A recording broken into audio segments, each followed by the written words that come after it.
Welcome to Lounge TV. I'm Larry, and today we are making homemade tomato sauce. Never did it before. First time.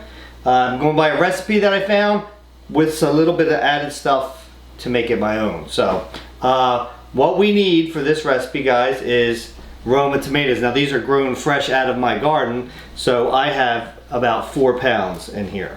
Exactly 4 pounds, really. You need olive oil. You need an onion. Now, you can use white or this is just a yellow onion. I wouldn't get too strong like with a red onion or anything like that.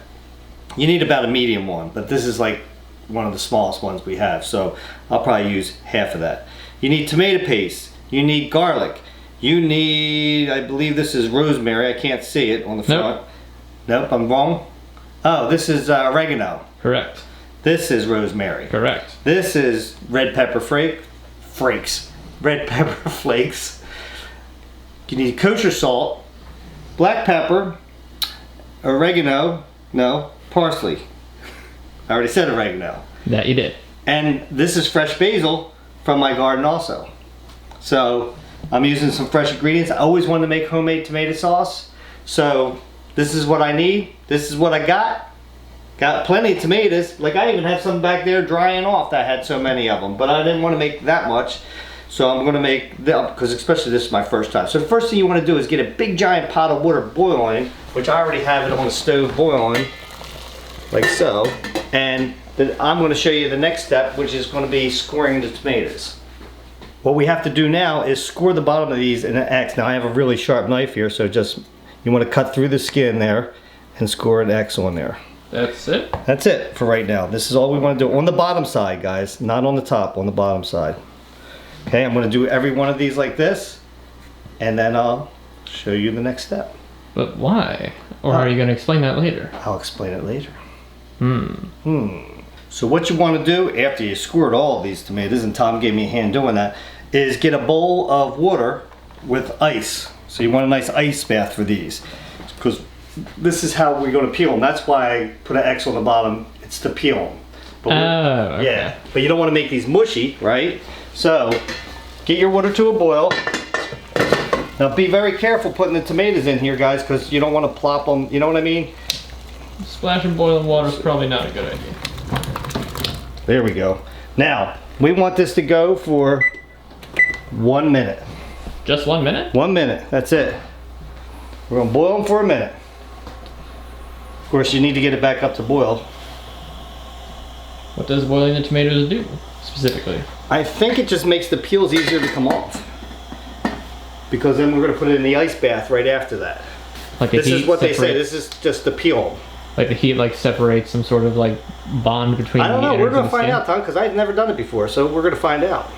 I mean, that's my theory. In a minute. Well, 30 some seconds. Well, less than a minute. Well, actually, they're not boiling yet. Oh, I got to bring it back to a boil.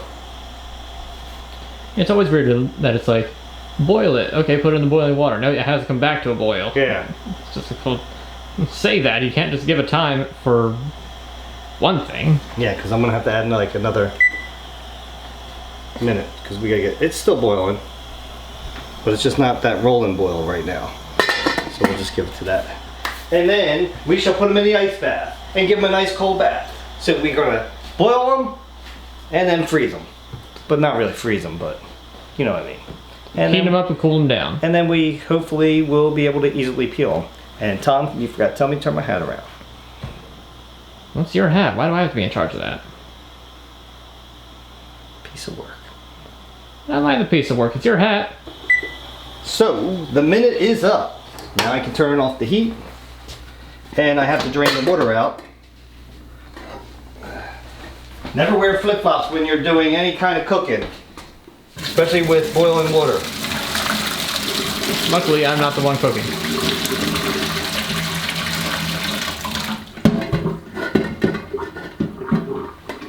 Well, boiled tomatoes don't really smell that good.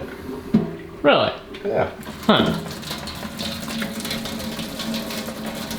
Now I'm going to need a spoon to get these out, to get them on the ice. A nice spoon. Like a bigger spoon? Yeah, like a spoon that can get them out. Like a big spoon, Tom. This might work. They're not that big of tomatoes, but I don't want to really touch them with my hand, you know? They're probably Chill out, tomato. Chill. Chill. How long you gotta sit in the ice bath for? Just until they're completely cool? Yeah. So, Yeah, I can touch them. I didn't know if there was like a requisite. So you can see like this one, that skin's just ready to come right off. Look. It's almost off of it. Looks like some of them might be a little bit easier than others. Well, that's usually how it works, right? Like eggs. Yeah. You know how eggs goes, guys. It's like some people say, "Oh, I know the secret to it." Then other people are like, "Nah, that doesn't work. This works." I've tried so many different things, and I don't find any of them that work. It's like just sometimes the shells just don't want to come off. You know? Yep. It's like potatoes or something, right? That's what this seems like. Potato, tomato. You say potato, I say potato. Tomato, tomato. Isn't that stupid? Does anybody really say tomato or potato? No. I mean, tomato maybe. No, nobody says it. All right, so there we go. Submerge all them in there. I'm sure there's some dialect that does. Tell them to chill out. Chill out! Tom the tomato. Wasn't that VeggieTales? That's Bob the tomato. Oh. Yeah, that's right. All right, so we're not going to need this pan again because we don't need to boil them anymore. Nice. So my next step is going to be to peel them and to chop them. So this should be fun too because I've never done this before, and I gotta wait till they're cool enough to. They're a little hot still, so we're gonna wait a few minutes. All right, so you're peeling them, right? Yeah. There you go. No, I'm not using a potato peeler. But you're peeling them. No. Why wouldn't you need a vegetable peeler? No, you don't need that. You just take it like this, and look. The skins come right off, guys, because we scored it. Oh. Well, that's a lot easier. Yeah, a lot easier. Now, so what you're going to want to do now, I already practiced on one over here, and it's not that easy. So I'm going to cut the end off because it's real tough on the end, and then I'm going to cut them in half. Like this. And then you're supposed to be able to take a spoon and just like, oh, there you go. Scoop out the seeds, like so. Put that aside. Same thing on this side, wherever they are. I don't know what happened here. Maybe that's a little too tough there, huh?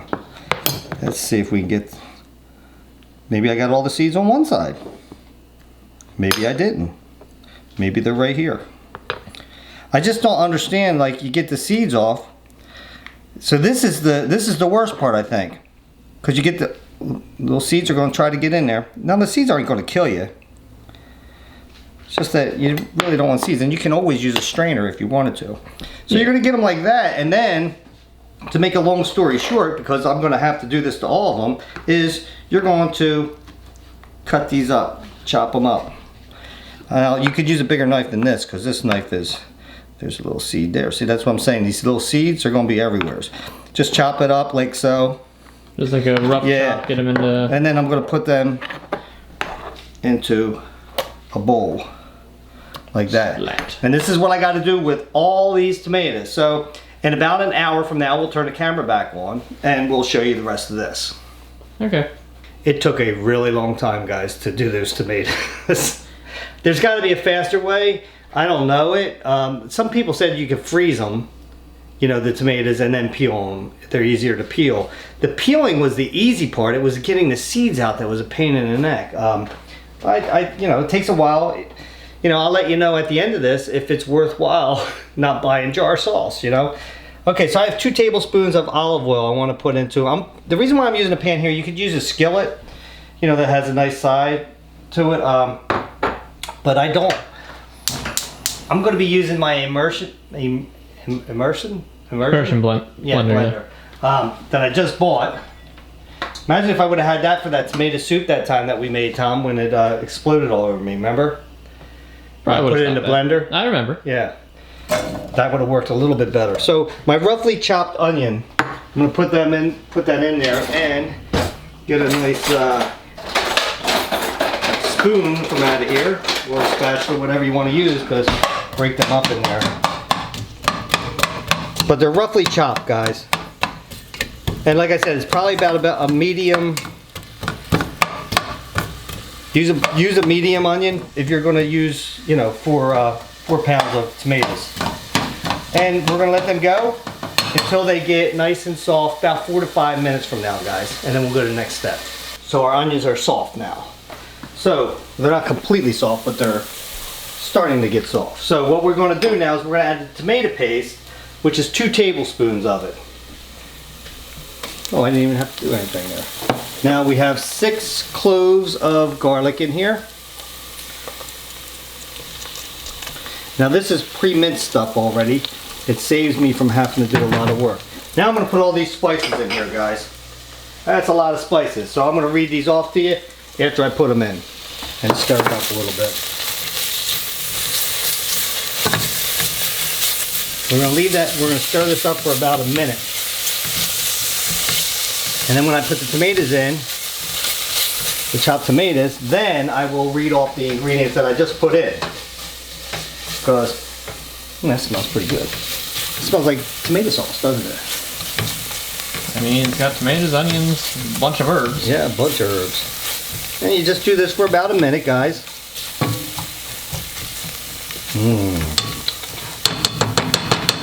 Okay, so I'd say a minute is almost up now. Let me put the tomatoes in before I tell you all the herbs that I put in, because I don't want to burn anything in here. You know what I mean? You know what I mean, Tom? I get you. All right. So we'll pour in all this. We'll try to pour it in. There we go. I'm going to stir that up a little bit. A lot of tomato. Yeah, it is. But it's surprising because it's like, is it really going to make that much sauce? We'll find out. There's a lot of tomatoes for, but it certainly smells like spaghetti sauce right now, I'll tell you that, guys. Don't you think, Tom? Yep. It's a shame they don't have smelling. It's chunky. This is chunky style right now. We'll change that in a little bit. Okay, so we want to get that up to start cooking there. I'm going to turn that flame up just a little bit. And then we're going to turn it down to a simmer and let it simmer for like 15-20 minutes. So guys, what I did is, remember, I put in 2 tablespoons of tomato paste. I put in 6 cloves of garlic. I put in, okay, here we go. Ready? 1 teaspoon of dried oregano, a half teaspoon of dried rosemary, half teaspoon of red pepper flakes. Why do you keep looking over at the fridge? I have a, when I'm thinking, I look to the right. Also, what do you mean by read off earlier? Well, I kind of have my, thanks for telling them, I have my recipe right here on the refrigerator. Because I was going to forget all this stuff. You're the one who said you're going to read them off. So now I got to start over again. Oh, wait a second, it's boiling now, guys. See how it's boiling? Did you hear it? Did you hear it? I heard it. Okay, so now I want to, when it gets to like that, you're just going to turn it down a little bit to just make it so it's simmering now, guys. All right. Let's start over again. Now stop interrupting me. 2 tablespoons of tomato paste. We got that. 6 cloves of minced garlic. We got that. Okay. A teaspoon of dried oregano, half a teaspoon dried rosemary, half a teaspoon of red pepper flakes. That's adjustable up to your taste, right, guys?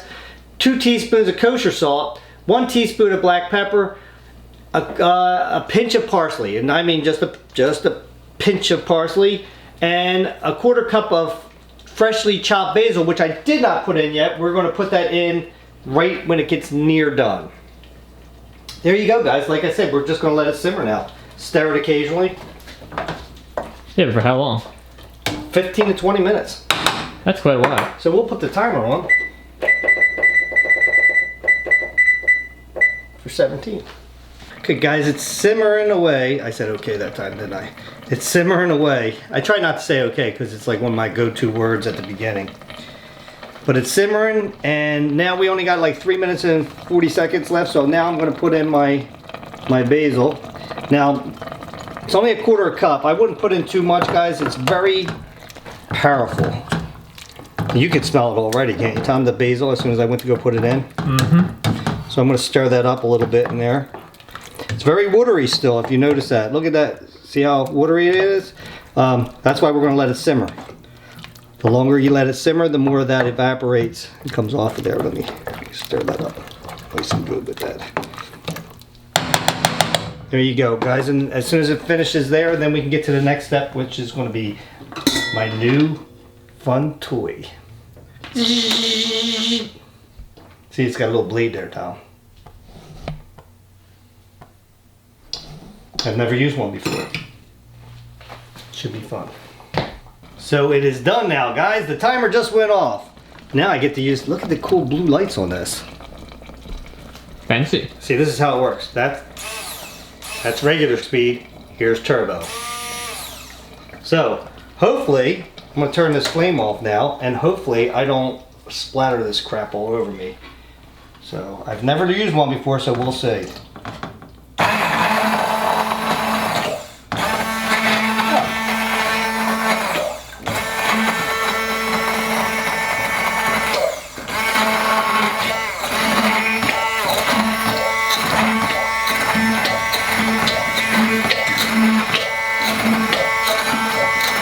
What I'm doing right now is I'm going straight down on this, guys. You can come over here and show them.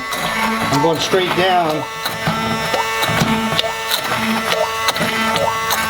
As you can see, chopping it up very nicely. And then I can see, if you notice, there's like 2 openings there, so it will go inside under there, but I wanted to get it. Now there's another speed here. Way too fast. I don't know, is it way too fast? I don't know, I'm just doing the old Mario Kart tagline. 2 speeds, fast and way too fast. Now, they say you can use a potato masher for this. So what I'm going to do is I'm going to check this out. But you can use a tomato masher, they say, for... A tomato masher? Yeah, for a potato masher. Or the back of a wooden spoon to kind of do it. Now, it's still a little chunky, as you can see, so I'm going to keep doing that for a while. But I just want to get a little bit in here. Oh, sometimes sauce has chunks. It's chunky. I'm trying to get a good spoonful so I like to taste the onion in there too, you know. I gotta let it cool off because it's hot. But I am definitely going to use this more and get it blended up more.